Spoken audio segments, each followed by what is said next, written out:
নমস্কার, আমি মৌমিতা আর মৌরিস ক্রিয়েশন আপনাদের সকলকে স্বাগত। আজকে নিয়ে চলে এসেছি একটা বাটার বা ভর্তা রেসিপি। সেটা হচ্ছে লাউ পাতা বাটা। লাউ পাতা এখন শীতকালের বাজারে কিন্তু খুব সুন্দর সুন্দর, দেখলেই যেন জিভে জল চলে আসে। এত টাটকা তাজা লাউ পাতা দেখা যায়, বা লাউ শাক। তো আমি লাউ শাক নিয়ে এসেছিলাম, সেখান থেকে পাতাগুলো বেছে রেখে দিয়েছিলাম। তো লাউ পাতাগুলোকে প্রথমে আমি জলে ভালো করে ধুয়ে নিয়েছি, ধুয়ে কুচিয়ে নিয়েছি।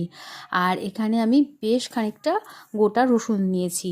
আর পরিমাণ মতো ঝাল, যে যেমন ঝাল খেতে পছন্দ করেন সেরকম নেবেন।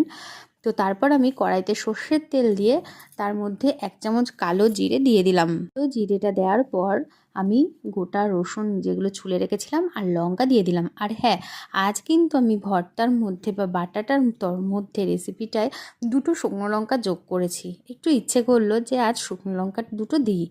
তারপর লাউ পাতা কুচিটা দিয়ে দিলাম, দিয়ে পরিমাণ মতো লবণ দিলাম। অনেকেই হলুদ দেয় না, কিন্তু আমার একটু হলুদ দিতে ভালো লাগে, তো অল্প একটু হলুদ দিয়েছি। দিয়ে ভালো করে ওগুলোকে ভাজা করেছি সব জিনিসগুলো, কারণ লাউ পাতাটাতে না লবণ দেওয়ার পর জল বেরিয়েছিল, তাই জলটা টানিয়ে ভালো করে ভেজে একটু ঠান্ডা করে শিলনোড়ায় এভাবে বেটে নিলাম। আর আমি কিন্তু যতটা সম্ভব চেষ্টা করি শিলনোড়ায় বেটে খাওয়ার, কারণ শিলনোড়ার বাটার স্বাদই আলাদা হয়। তবে হ্যাঁ, এখন সম্ভব না সেটা সবার ক্ষেত্রে, তো তারা মিক্সিতে বাটতেই পারেন। তো রেডি একদম ভর্তা। আর ওপর থেকে একটু যদি কাঁচা সর্ষের তেল না দেওয়া হয়, তাহলে কিন্তু ভর্তা একদম ইনকমপ্লিট থেকে যায়, যেন ভর্তা ঠিকঠাক হলোই না। তো যাই হোক, আর শিলে যে বাটাটা লেগেছিল ওটার মধ্যে কিছুটা ভাত নিয়ে আমরা সবাই খেয়েছি, আমাদের সবার খুব ভালো লেগেছে।